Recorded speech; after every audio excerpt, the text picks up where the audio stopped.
A very good morning to all of you, dear subscribers, viewers, competitors, and others. As we are learning transformation under this topic, today we will learn how a simple sentence is transformed into complex sentence. So dear students, हम लोग पिछले कई video lectures के माध्यम से transformation topic को learn कर रहे हैं। ट्रांसफॉर्मेशन टॉपिक के अंतर्गत आज हम लोग सिंपल सेंटेंस को कॉम्प्लेक्स सेंटेंस में ट्रांसफॉर्म करना लर्न करेंगे। In the previous video lectures we learned how a simple sentence is transformed into compound sentence and how a compound sentence is transformed into a simple sentence. So पिछले video lectures में हम लोगों ने learn किया था कि कैसे एक जो है सिंपल सेंटेंस को कंपाउंड में ट्रांसफॉर्म किया जाता है और कंपाउंड सेंटेंस को सिंपल सेंटेंस में ट्रांसफॉर्म किया जाता है। सो आज हम लोग प्रोसीड करेंगे उसके आगे कि कैसे एक सिंपल सेंटेंस को कॉम्प्लेक्स में ट्रांसफॉर्म किया जाता है, उसके कुछ रूल्स क्या हैं। सो फर्स्ट तो आपको जो ध्यान में रखना है वो ये है कि सेंटेंस के सेंस को समझना। जो सेंटेंस आपको दिया गया है सिंपल सेंटेंस, चाहे उसे आप कंपाउंड में बदल रहे हों या कंपाउंड सेंटेंस को सिंपल में बदल रहे हों, या आज हम लोग जो लर्न करने जा रहे हैं सिंपल सेंटेंस को कॉम्प्लेक्स में ट्रांसफॉर्म करना, तो इसमें सब में हमें सेंटेंस के सेंस को समझना बहुत ज़रूरी होता है। सो डियर स्टूडेंट्स, थोड़ा मैं आपको रिमाइंड कराना चाहूँगा कि जब आप सिंपल सेंटेंस को कंपाउंड में ट्रांसफॉर्म कर रहे थे तो आपने सिंपल सेंटेंस को बहुत ध्यान से देखा। मैंने आपको बताया भी था कि सिंपल सेंटेंस में एक मुख्य क्रिया होती है, एक प्रिंसिपल क्लास होता है, या उसे आप मेन सेंटेंस कर सकते हैं, मेन क्लास कर सकते हैं, वो आप कोई भी नाम दे सकते हैं। तो कहने का मतलब एक मुख्य सेंटेंस होता है सिंपल सेंटेंस में और उससे एक स्टेटमेंट व्यक्त होता है, एक कथन व्यक्त होता है, और दूसरे कथन को व्यक्त करने के लिए उसमें किसी word, phrase, infinitive, participle, gerund, इनमें से कोई एक प्रयुक्त होता है और उसके द्वारा दूसरे कथन का या स्टेटमेंट का सेंस व्यक्त किया जाता है, जो कंप्लीट सेंटेंस नहीं होता है, जिसमें मुख्य वर्ब नहीं होती है। सिर्फ उस वर्ड, फ्रेज, पार्टिसिपल, जेरेंड के माध्यम से उस स्टेटमेंट के भाव को व्यक्त किया जाता है। तो हम लोगों ने जब सिंपल सेंटेंस से कंपाउंड में ट्रांसफॉर्मेशन करना लर्न कर रहे थे तो उसी वर्ड, फ्रेज या इन्फिनेटिव, पार्टिसिपल, जेरेंड को हम उसके समझ करके उसके सेंस के आधार पर एक क्लास का निर्माण करते थे, कोऑर्डिनेटिंग क्लास का, और जिसमें हम 4 प्रकार के कोऑर्डिनेटिंग कंजंक्शन का प्रयोग करते थे। मैंने डिटेल्स में उसमें आपको बताया था। उन कंजंक्शन का प्रयोग करके हम लोगों ने कोऑर्डिनेटिंग क्लास का निर्माण किया था, जैसे cumulative conjunctions, adversative conjunction, alternative conjunction, illative conjunctions.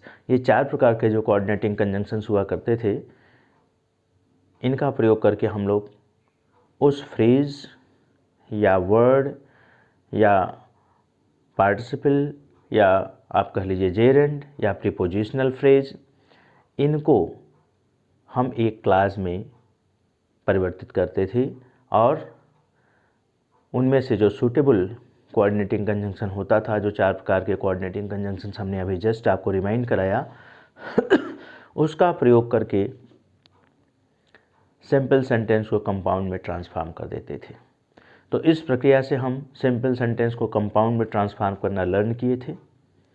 आज हम लोग सिंपल सेंटेंस से कॉम्प्लेक्स सेंटेंस में जा रहे हैं। सेंटेंस हमारा सेम है, सिंपल सेंटेंस ही है, और हमें चेंज करना है कॉम्प्लेक्स सेंटेंस में।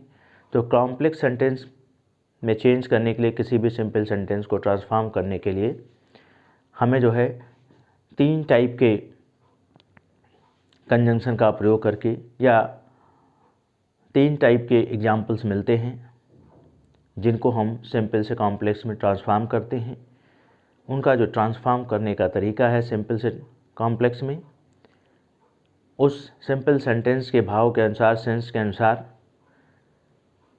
सिंपल सेंटेंस में प्रयुक्त वर्ड, फ्रेज, जैसे आप कॉम्प्लेक्स में देख रहे थे, कंपाउंड के लिए देख रहे थे, वर्ड, फ्रेज, इन्फिनेटिव, जेरेंड जो भी प्रयुक्त हुए हैं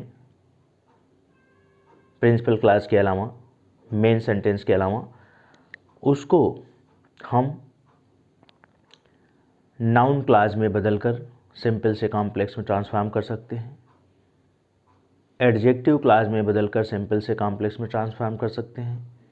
एडवर्ब क्लास में बदलकर सिंपल से कॉम्प्लेक्स में ट्रांसफॉर्म कर सकते हैं। इस तरह से हम कॉम्प्लेक्स सेंटेंस में ट्रांसफॉर्मेशन करने के लिए उस वर्ड, फ्रेज, इन्फिनेटिव, जेरेंड को नाउन क्लास या एडजेक्टिव क्लास या एडवर्ब क्लास में बदलकर प्रिंसिपल क्लास से जोड़ देते हैं और हमारा सिंपल सेंटेंस जो है वो कॉम्प्लेक्स में ट्रांसफॉर्म हो जाता है। आज हम इसी को डिटेल में लर्न करेंगे। तो फर्स्ट ऑफ ऑल हम देखेंगे टाइप फर्स्ट में, जिसमें हम लर्न करेंगे कैसे एक सिंपल सेंटेंस को कॉम्प्लेक्स सेंटेंस में चेंज किया जाता है, उसे नाउन क्लास में बदलकर। सिंपल सेंटेंस में प्रयुक्त वर्ड या फ्रेज या इन्फिनेटिव या जेरेंड को नाउन क्लास में बदलकर कैसे हम एक सिंपल सेंटेंस को कॉम्प्लेक्स में ट्रांसफॉर्म करते हैं। ओके डियर स्टूडेंट्स, ये आज हमारा जो मेन टॉपिक है लर्न करने का वो ये है। अब आप ध्यान देंगे, please focus on the white board. Just see, I have written by using noun class that, what, where, why, which, who, etc. ये टाइप फर्स्ट के अंतर्गत हम लोग लर्न करेंगे कि कैसे सिंपल सेंटेंस को कॉम्प्लेक्स में नाउन क्लास का प्रयोग करके ट्रांसफॉर्म किया जाता है। ओके स्टूडेंट्स, इसीलिए हेडिंग है आज की बाय यूजिंग नाउन क्लास, यानी नाउन क्लास का प्रयोग करके हमें सिंपल सेंटेंस को कॉम्प्लेक्स में ट्रांसफॉर्म करना है या ट्रांसफॉर्म करना सीखना है आज के वीडियो लेक्चर के माध्यम से। नाउन क्लास के आगे ब्रैकेट में लिखा है that, what, where, why, which, who. ये वर्ड हैं, कंजंक्शन हैं, जिन्हें सबऑर्डिनेटिंग कंजंक्शन आप कह सकते हैं। इनका प्रयोग करके हम नाउन क्लास को बनाते हैं, जिसे सबऑर्डिनेटिंग क्लास भी कहा जाता है। तो क्योंकि इनका सेंस जो है वो प्रिंसिपल क्लास पर डिपेंड करता है, इसीलिए इन्हें सबऑर्डिनेटिंग क्लास कहा जाता है।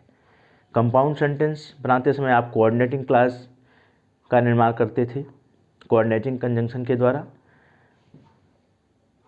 सिंपल से कॉम्प्लेक्स सेंटेंस में ट्रांसफॉर्म करते समय आपको सबऑर्डिनेटिंग क्लास को निर्माण करना है, सबऑर्डिनेटिंग क्लास बनाना है सबऑर्डिनेटिंग कंजंक्शन के द्वारा, या उसी को हम 3 टाइप के क्लास में देख रहे हैं, नाउन क्लास, एडजेक्टिव क्लास और एडवर्ब क्लास। तो हम नाउन क्लास का प्रयोग करके सिंपल सेंटेंस को कॉम्प्लेक्स में ट्रांसफॉर्म करेंगे। नाउन क्लास कैसे बनते हैं यह आपको जानना है। नाउन क्लास के लिए किन कंजंक्शन का प्रयोग किया जाता है। तो नाउन क्लास के लिए कंजंक्शन जो प्रयुक्त होते हैं वो सेंटेंस के सेंस के आधार पर कहीं पर दैट कंजंक्शन का प्रयोग करके नाउन क्लास बनाया जाता है, कहीं पर जो है व्हाट कंजंक्शन का प्रयोग करके नाउन क्लास बनाया जाता है, कहीं पर वेयर, कहीं पर वाई, कहीं पर विच, कहीं पर हु। ये डिपेंड करता है सिंपल सेंटेंस के सेंस पर।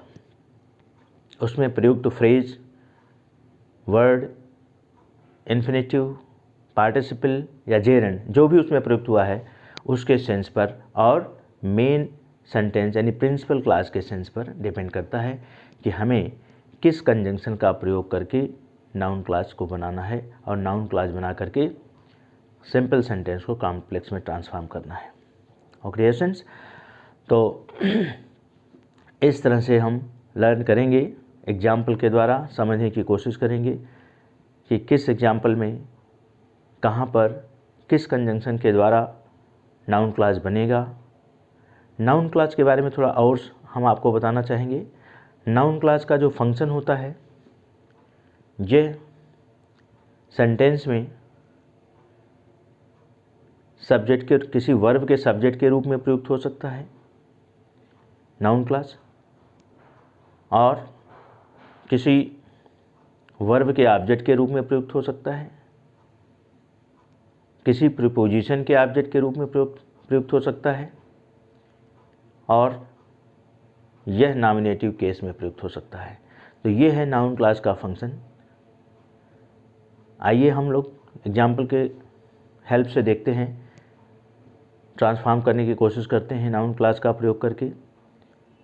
बहुत ज़्यादा रूल्स को आपको माइंड में रखने में प्रॉब्लम आ रही होगी, इतना मैंने अभी तक बोल दिया है या इतने रूल्स के बारे में चर्चा की है, तो इससे आपको घबराने की ज़रूरत नहीं है। जब आप एग्जाम्पल पढ़ेंगे, उसका सेंस समझेंगे, तो आपके माइंड में अपने आप आने लगेगा, ऑटोमेटिक क्लियर होने लगेगा कि हमें यहाँ पर किस कंजंक्शन का प्रयोग करके नाउन क्लास बनाना है। उसके सेंस से आपको अंदाज़ा लगेगा कि हमें दैट का प्रयोग करना है यहाँ पर, या व्हाट का प्रयोग करना है, या वेयर का प्रयोग करना है। यह चीज़ें आपको प्रैक्टिस के द्वारा क्लियर होने लगेंगी जब आप सेंटेंस के मीनिंग के भाव को समझेंगे और समझते हुए उसे जो है सिंपल से कॉम्प्लेक्स में ट्रांसफॉर्मेशन करेंगे। सो आइए फर्स्ट एग्जांपल पर हम फोकस करते हैं। Pinky is sure of standing first in the class. तो आपको सबसे पहले जो ध्यान देने की ज़रूरत है वो ये है कि सेंटेंस में हम देखें कि कौन सा ऐसा वर्ड फ्रेज प्रयुक्त हुआ है जिसको कि सेंस के आधार पर हम सबऑर्डिनेटिंग क्लास या नाउन क्लास में परिवर्तित कर सकते हैं। तो देखिए, पिंकी इज़ श्योर, एक तो ये आपका सेंटेंस बन जा रहा है, Pinky is sure principal class, Pinky is sure of standing first in the class. जरा इसके भाव को समझने की कोशिश करिए। पिंकी सुनिश्चित है, श्योर है, निश्चित है। किस बात को लेकर निश्चित है? Of standing first in the class, class में फर्स्ट आने के लिए। पिंकी क्लास में फर्स्ट आने के लिए विश्वस्त है या श्योर है।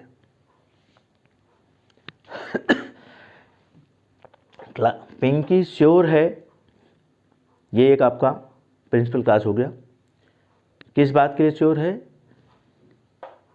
क्लास में फर्स्ट आने के लिए, कि वह क्लास में फर्स्ट आएगी। पिंकी श्योर है कि वह क्लास में फर्स्ट आएगी। देखिए, अपने आप सेंटेंस आपके मदर टंग में हिंदी में कंबाइंड हो रहा है ना, समझ में सेंस आ रहा है ना। कंजंक्शन के द्वारा किस तरह से सेंटेंस भाव को समझते हुए जुड़ रहा है। पिंकी श्योर है कि वह क्लास में फर्स्ट आएगी। तो यहाँ पर कौन सा कंजंक्शन प्रयुक्त होगा? That, what, where, why, which, who में से कौन सा सुटेबल होगा की का सेंस देने के लिए? तो आपको समझ में आ रहा होगा कि यहाँ पर दैट कंजंक्शन सुटेबल होगा। तो Pinky is sure that, Pinky is sure that she will stand first in the class.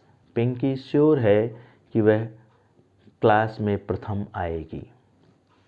ऑग्रेशंस, सो देखिए, of standing first in the class, इसी को हमने जो है इस फ्रेज को, प्रीपोजिशनल फ्रेज है यहाँ पर, of standing first in the class, इसी फ्रेज को हमने नाउन क्लास में चेंज किया कि वह फर्स्ट आएगी। फर्स्ट आने के लिए निश्चित है, पिंकी सुनिश्चित है कि वह क्लास में फर्स्ट आएगी। ये आपका फ्रेज का सेंस हुआ। जब हम इसे क्लास में चेंज कर रहे हैं तो पिंकी सुनिश्चित है या श्योर है कि वह, क्योंकि जब क्लास में चेंज करेंगे तो कंजंक्शन के बाद सब्जेक्ट वर्ब एंड ऑब्जेक्ट के क्रम में जो है आपका क्लास बनता है। तो दैट हमने प्रयोग किया तो हम सब्जेक्ट देंगे सूटेबल, तो पिंकी ही सब्जेक्ट है, उसके लिए प्रोनाउन प्रयोग कर दिया, that she will stand first in the class. Okay students, so इस तरह से भाव सेंस को समझते हुए हम सिंपल सेंटेंस को कॉम्प्लेक्स में ट्रांसफॉर्म करते हैं। तो देखिए मैं एग्जांपल आपको सॉल्व लिख रहा हूँ। Pinky is sure that she will stand first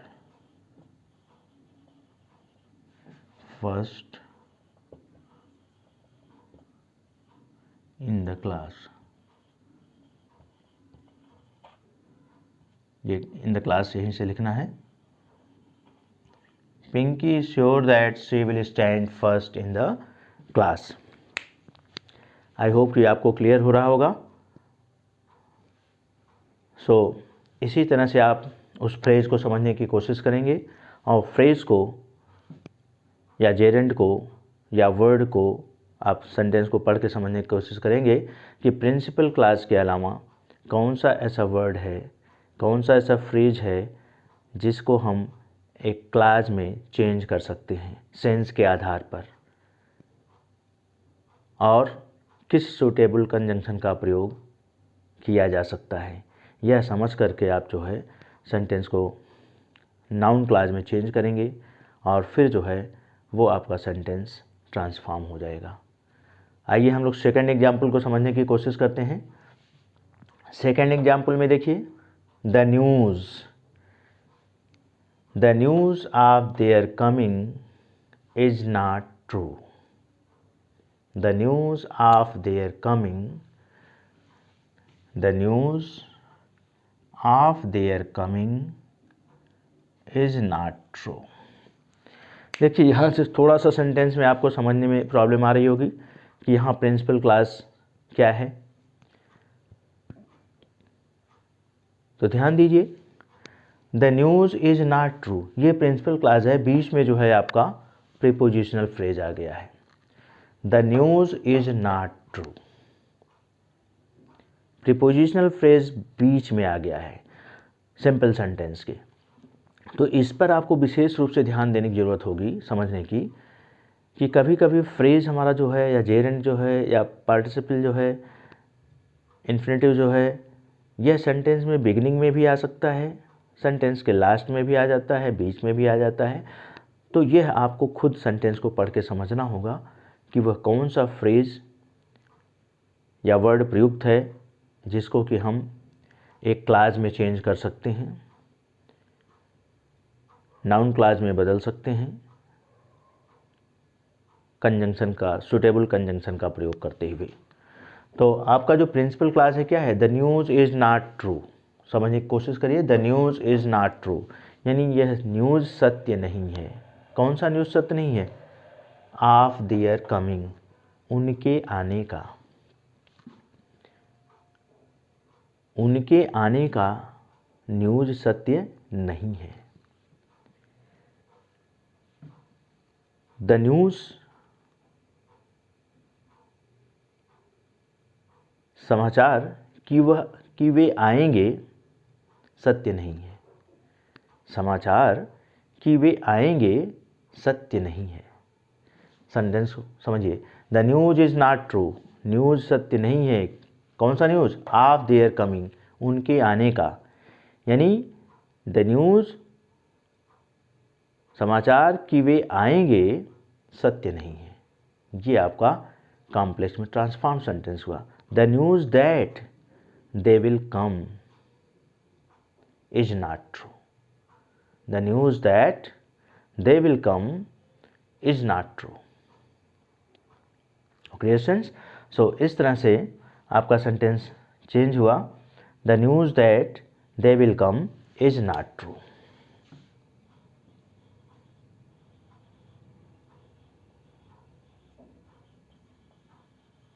that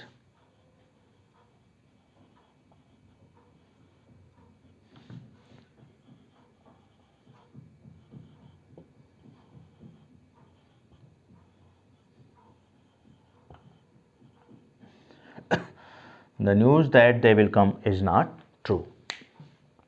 तो ये इस तरह से आपका जो है सिंपल से कॉम्प्लेक्स में चेंज हुआ। पुनः जो है दैट कोऑर्डिनेटिंग कंजंक्शन के द्वारा नाउन क्लास बना।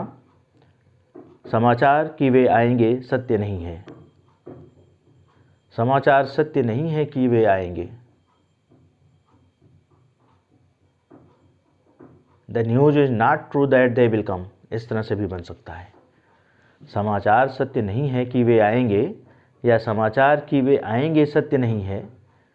The news that they will come is not true, the news that they will come is not true. आप दूसरे तरीके से भी हो सकता है, the news is not true that they will come. So okay dear students, so इस तरह से ये आपका second example, the news of their coming is not true, transform हुआ सेंस के आधार पर। भाव को समझते हुए हमने सूटेबल कंजंक्शन दैट का प्रयोग करके नाउन क्लास को बनाया और फिर सिंपल सेंटेंस को कॉम्प्लेक्स में ट्रांसफॉर्म किया। कम थर्ड एग्जाम्पल देखिए लर्नर्स, मैं आपको बार बार ये बात बताना चाहूँगा कि हम केवल एग्जाम्पल्स के द्वारा ही इसके रूल्स को लर्न कर सकते हैं और धीरे धीरे प्रैक्टिस में आते आते हमारी जो सेंटेंस की अंडरस्टैंडिंग है वो डेवलप हो जाएगी। और जब सेंटेंस के अंडरस्टैंडिंग, सेंस अंडरस्टैंडिंग डेवलप हो जाएगी, सेंटेंस के समझने के लगेंगे हम उसके भाव को, तो स्वाभाविक रूप से हमें ये समझ में आने लगेगा कि इसमें कौन सा ऐसा वर्ड है जिसको कि हम एक क्लास में बना सकते हैं, जिससे हम एक क्लास का निर्माण कर सकते हैं सूटेबल कंजंक्शन का प्रयोग करके। ये सब ग्रेजुअली आएगा, धीरे धीरे आएगा। पेशेंस के साथ जब आप प्रैक्टिस करेंगे, अंडरस्टैंडिंग के साथ जब आप प्रैक्टिस करेंगे, आप सोचिए कि हम एक दो बार रूल लर्न कर लें और हमें आ जाए, हम ट्रांसलेशन को रूल्स के आधार पर कर दें, तो ऐसा संभव नहीं है। करेक्ट रूल्स आप तभी अप्लाई कर पाओगे जब आप सेंटेंस के सेंस को समझोगे, क्योंकि रूल्स तो कई हैं। नाउन क्लास तो कई कंजंक्शन के द्वारा बनता है, दैट के द्वारा भी बनता है, व्हाट के द्वारा भी बनता है, वेयर के द्वारा भी बनता है, वाई के द्वारा भी बनता है।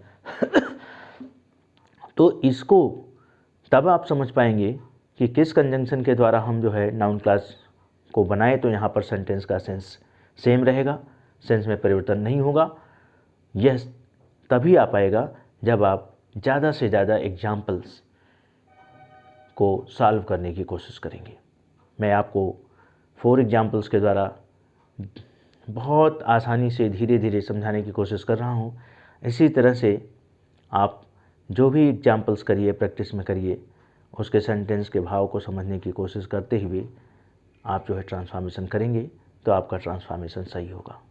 ओके डियर स्टूडेंट्स, सो आइए third example, Ram inform me of his illness. तो यहाँ पर आपको तो समझ में आ रहा होगा कि राम इन्फॉर्म मी, ये आपका प्रिंसिपल क्लास है, ऑफ हिज इलनेस ये प्रीपोजिशनल फ्रेज है। राम इन्फॉर्म मी, राम ने मुझे सूचना दिया। इन्फॉर्म मी, सेंटेंस में स्पीकर क्या कह रहा है कि राम इन्फॉर्म मी। सेंटेंस को समझने के लिए एक और तरीका आप अपना सकते हैं। देखिए, हर सेंटेंस को कोई ना कोई बोल रहा है। कौन बोल रहा है? स्पीकर या वक्ता। तो इस तरह से भी समझने की कोशिश करिए कि स्पीकर क्या कह रहा है, वक्ता इस सेंटेंस के माध्यम से क्या कहना चाह रहा है। जैसे स्पीकर ने कहा, वक्ता ने कहा, राम इन्फॉर्म्ड मी, राम ने मुझे सूचना दी। किस बात की सूचना दी? ऑफ हिज इलनेस, अपने बीमारी की। राम ने मुझे सूचना दी अपने बीमारी की। तो राम ने मुझे सूचना दी अपने बीमारी की। तो राम ने मुझे सूचना दी कि वह बीमार था। किस बात की सूचना दी?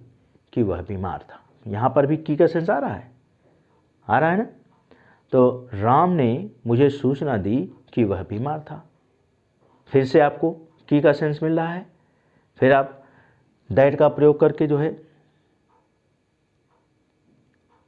नाउन क्लास बना सकते हैं और नाउन क्लास बना करके सेंटेंस को सिंपल से कॉम्प्लेक्स में ट्रांसफॉर्म कर सकते हैं। प्रिंसिपल क्लास में कोई चेंज करने की ज़रूरत नहीं होती है। राम इन्फॉर्म्ड मी, यहाँ से आप चेंज करेंगे ऑफ हिज इलनेस, यानी that he was ill. Ram informed me that he was ill. तो इस तरह से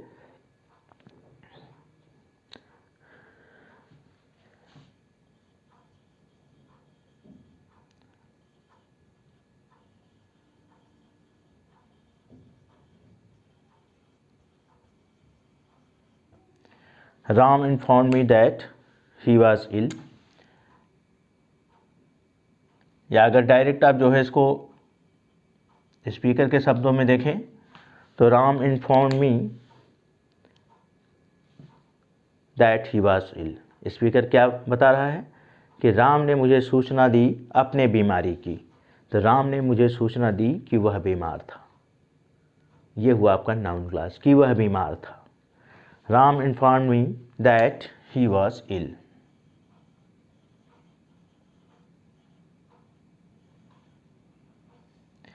ये आपका ट्रांसफॉर्म हुआ। आइए हम एक दूसरे एग्जाम्पल को देखते हैं,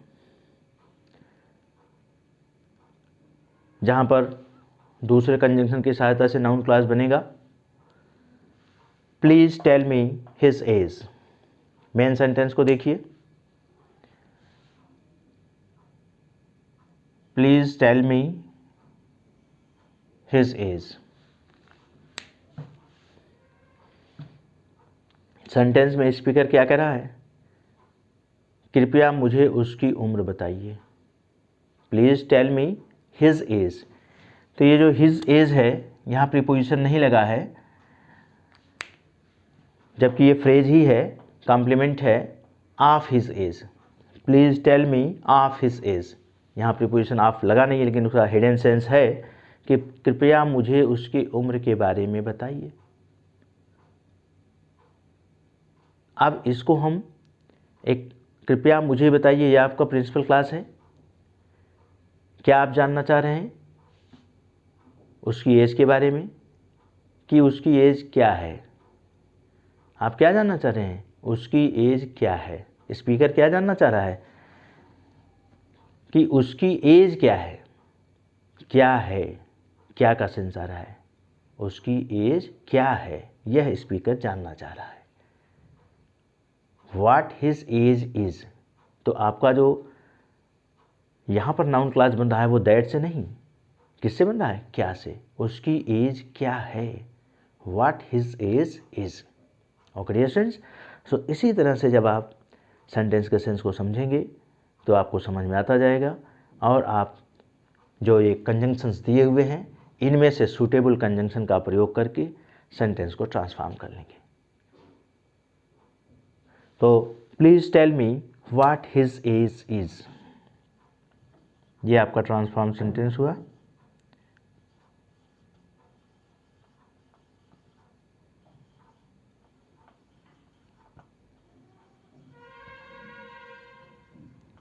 please tell me what his age is.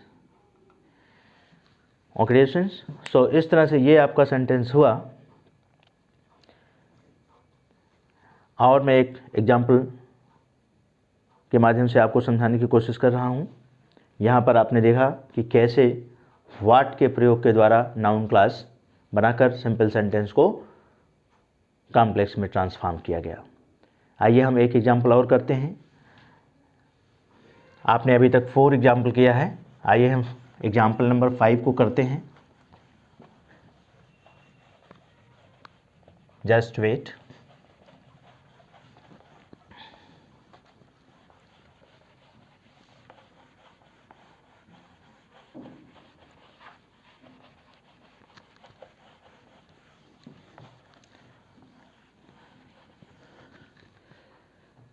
सो आइए एग्जाम्पल नंबर 5।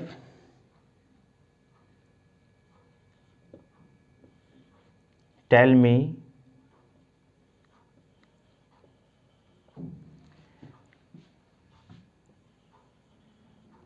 his address।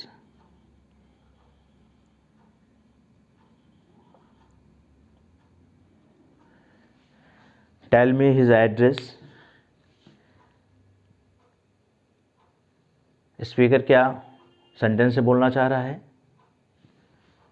ये आपका प्रिंसिपल क्लास है। टेल मी, मुझे बताओ। क्या जानना चाह रहा है? His address. स्पीकर जानना चाह रहा है हिज एड्रेस, उसका पता। मतलब स्पीकर जानना चाह रहा है वह कहाँ रहता है। समझ में आ रही बात मेरी? स्पीकर बोल रहा है टेल मी हिज एड्रेस, मुझे उसका पता बताओ, मुझे बताओ वह कहाँ रहता है। उसका पता पूछ रहा है। उसका पता मतलब वह जानना चाह रहा है कि वह कहाँ रहता है। यही हुआ ना सेंस। जब आप किसी से पूछते हैं कि मुझे उनका पता बता दीजिए, तो आप क्या जानना चाहते हैं? कि वो कहाँ रहते हैं, ये मुझे बता दीजिए। तो वही सेंस यहाँ है जो आप सामान्य बोलचाल की भाषा में यूज़ करते हैं। तो ये सिंपल सेंटेंस है। अब आप इसको कॉम्प्लेक्स में ट्रांसफॉर्म करेंगे तो आपको नाउन क्लास बनाना है। यहाँ पर नाउन क्लास किसकी सहायता से बन रहा है? अपने आप आपको समझ में आ रहा है कि मुझे बताओ वह कहाँ रहता है। कहाँ का सेंस आ रहा है? तो वेयर जो सबऑर्डिनेटिंग कंजंक्शन है, वेयर की सहायता से आप नाउन क्लास बनाएंगे। Is it clear? So tell me where he lives. Tell मी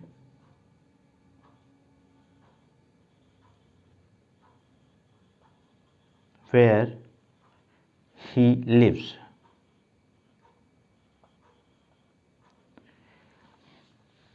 तो ये आपका कॉम्प्लेक्स सेंटेंस बना, tell me where he lives. Okay dear students, so इस तरह से आप ज़्यादा से ज़्यादा एग्जाम्पल करने की कोशिश करेंगे, और जितना ज़्यादा आप एग्जाम्पल करेंगे आपको उतनी ही अंडरस्टैंडिंग आपकी बढ़ेगी, और आपको समझ में आने लगेगा कि कैसे जो है एक सिंपल सेंटेंस को कॉम्प्लेक्स में ट्रांसफॉर्म किया जाता है नाउन क्लास का प्रयोग करते हुए। प्रैक्टिस से आप समझ जाएंगे कि कहाँ पर हमें दैट का प्रयोग करके नाउन क्लास बनाना है, कहाँ पर व्हाट का प्रयोग करना है, कहाँ पर वाई का प्रयोग करना है, कहाँ पर वेयर का करना है, कहाँ पर विच का, और कहाँ पर हु का। ये सब आप धीरे धीरे प्रैक्टिस के द्वारा समझ जाएंगे। इसलिए ये मेरी आपसे सजेशन है कि आप ज़्यादा से ज़्यादा एग्जाम्पल करने की कोशिश करें, उसको समझने की कोशिश करें, सिंपल सेंटेंस के सेंस को समझें कि स्पीकर क्या कहना चाह रहा है उस सिंपल सेंटेंस में।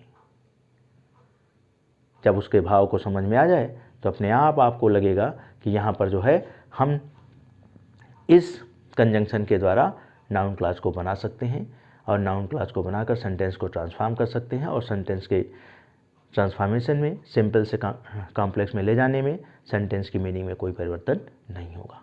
ओके स्टूडेंट्स, सो आज के लिए दिस इज इनफ, इतना पर्याप्त है। आई होप कि आपको मेरी बातें समझ में आ रही होंगी। सो डियर स्टूडेंट्स, मैं न्यू व्यूअर से बार बार ये बातें कहना चाहूँगा कि जो पहली बार मेरे वीडियो लेक्चर को देखें कहीं से लिंक मिलने पर, तो जिस भी वीडियो लेक्चर को वो देखें, शायद वो शुरू के वीडियो लेक्चर नहीं, वो बाद के वीडियो लेक्चर उनके पास आया हो, वो बाद के वीडियो लेक्चर देख रहे हों, तो उनको टॉपिक समझ में नहीं आ रहे होंगे। तो उस टॉपिक का, जिस टॉपिक का वो वीडियो लेक्चर है, उस टॉपिक का सबसे फर्स्ट वीडियो लेक्चर को पहले देखें। वीडियो लेक्चर 1 मैं सब में डाले रखता हूँ। ये देखिए ट्रांसफॉर्मेशन टॉपिक का ये लेक्चर नंबर 16 है। आज जो मैं वीडियो रिकॉर्ड कर रहा हूँ ये लेक्चर नंबर 16 है। तो जब ट्रांसफॉर्मेशन टॉपिक पे आपको समझना है तो आप ट्रांसफॉर्मेशन में सबसे पहले वीडियो लेक्चर 1 पर चले जाइए। वहाँ से देखना शुरू करिए, आपको समझ में आएगा। अगर ट्रांसफॉर्मेशन ही आपको नहीं समझ में आ रहा है तो सबसे पहले आप basic structure of English sentence पे जाइए कि सेंटेंस की बेसिक स्ट्रक्चर क्या होती है। थोड़ा ट्रांसलेशन सीख लीजिए हिंदी टू इंग्लिश। फिर आप जो है एक्टिव वॉइस से पैसिव वॉइस ट्रांसफॉर्मेशन करना सीख लीजिए। एक्टिव वॉइस को पैसिव वॉइस में चेंज करना, पैसिव वॉइस को एक्टिव वॉइस में। उसके बाद मेरे वीडियो लेक्चर बने हैं डायरेक्ट से इनडायरेक्ट नरेशन के, कि डायरेक्ट नरेशन को इनडायरेक्ट में कैसे चेंज किया जाता है, उसको आप सीख लीजिए। उतना सीखने के बाद फिर आप ट्रांसफॉर्मेशन पे आइए। मुझे पूरा विश्वास है कि आपको समझ में आ जाएगा यदि आप मेरे इंस्ट्रक्शंस को फॉलो करते रहेंगे। जो मैं आपको बीच बीच में हर वीडियो लेक्चर में कुछ ना कुछ सजेशन देता रहता हूँ, उसके अकॉर्डिंग अगर आप काम करेंगे, अध्ययन करेंगे, तो निश्चित रूप से आपको इंग्लिश ग्रामर में आप सक्षम हो जाएंगे प्रॉब्लम्स को सॉल्व करने के लिए। आपकी इंग्लिश ग्रामर स्ट्रांग हो जाएगी। ये इंग्लिश ग्रामर जो हर तरह के लगभग कंपटीशन में पूछी जाती है, जहाँ से आप डिफीट हो जाते हैं, जिनकी इंग्लिश ज़्यादा कमज़ोर होती है वो बिल्कुल इंग्लिश पार्ट को टच ही नहीं करते, तो ये प्रॉब्लम आपकी सॉल्व हो जाएगी। ओके डियर स्टूडेंट्स, सो अंत में मैं आपसे यही कहना चाहूँगा, वीडियो लेक्चर को जब आप देखते हैं आपको समझ में आता है तो निश्चित रूप से आप वीडियो को लाइक करिए, अपने फ्रेंड्स में शेयर भी कर दीजिए। अगर सब्सक्राइब नहीं किए हैं तो सब्सक्राइब भी कर लिया करिए। Okay dear students, so bye bye, this is all for today, see you in the next video lecture.